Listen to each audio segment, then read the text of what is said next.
Niki de Saint-Phal, c'est une grande exposition qui a lieu au Grand Palais, qui présente à peu près tous les aspects de son œuvre, depuis les années 60 jusqu'à la fin des années 90. Et à partir des années 60, elle va inaugurer un cycle d'œuvres assez étonnant qui s'appelle Les Tirs.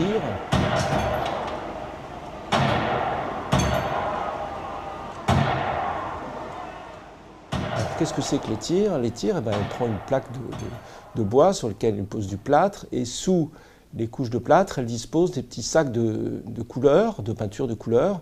Elle prend une carabine et bing. Elle va à ce moment-là prendre bien soin, et ça c'est très important. Donc dès le début des années 60, presque tous ces tirs sont filmés. Et on voit dans l'exposition, ça c'est pas des aspects d'ailleurs les plus inintéressants, on voit beaucoup de ces séances de tirs, et c'est cette première série d'initiatives-là qui va en fait imposer Niki de Saint-Phal sur la scène de l'art contemporain de l'époque. Je vous rappelle donc qu'on est au début des années 60. Moi, je m'appelle Niki de Saint-Phal et je fais des sculptures monumentales. Deuxième grand volet de cette exposition, c'est celui consacré aux nanas. Ce sont des œuvres qui représentent des femmes, qui sont souvent des œuvres d'ailleurs de grande dimension, qu'elles réalisent soit en papier mâché, soit en polystyrène, et qu'elle peint ensuite, qu'elle recouvre de couleurs vives. Mais le principe reste toujours le même, de ces sortes de créatures plutôt joyeuses d'ailleurs, et qui dansent, et qui rappellent d'ailleurs un peu certains des tableaux de Matisse, hein, qui est un peintre qu'elle a regardé, notamment ces séries consacrées à la danse. Elle va aussi réaliser d'ailleurs des sculptures alors, beaucoup moins sympathiques, si on peut dire. C'est notamment les sculptures où elle représente ses parents. On verra là, il y a une sculpture qui représente son père et sa mère. Son père tient en laisse une araignée. C'est un ensemble assez bizarre. L'araignée, c'est évidemment l'animal qui peut protéger avec sa toile qui tisse, mais c'est aussi l'animal inquiétant qui est un peu un symbole de mort, d'attaque, etc.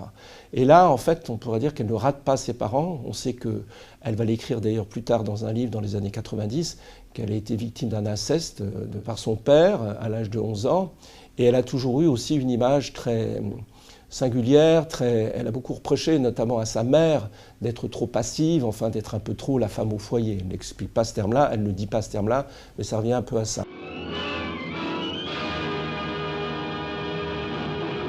En troisième volet, et c'est là où on voit que Niki de Saint-Phal est aussi quelqu'un qui regarde beaucoup son temps, et une des œuvres qu'on voit ici, qui est une œuvre très grande, de très grand format, qui s'appelle King Kong. King Kong, c'est inspiré par le film évidemment qu'elle a vu, mais ça montre aussi sa propre vision du monde. L'œuvre est divisée en trois parties. À gauche, on peut voir c'est la partie féminine, celle où elle montre notamment une femme en train d'accoucher, puis les enfants.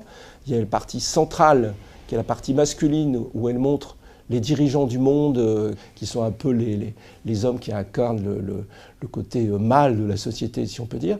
Et la troisième partie, ce sont les immeubles de New York qui sont survolés par des missiles et des avions, et qui sont menacés aussi par une sorte de grand monstre, là il vient un peu du film, mais qui aussi annonce sa propre vision d'un monde où, en gros, elle dit, si vous continuez comme ça, la guerre, les armes, tout ça, attention, on est sur la mauvaise pente, et le monde est menacé. Donc, elle fait du film, qui est un objet, on pourrait dire, de distraction, une sorte de message qu'elle interprète, et en disant, attention, on est à 2 doigts de l'apocalypse.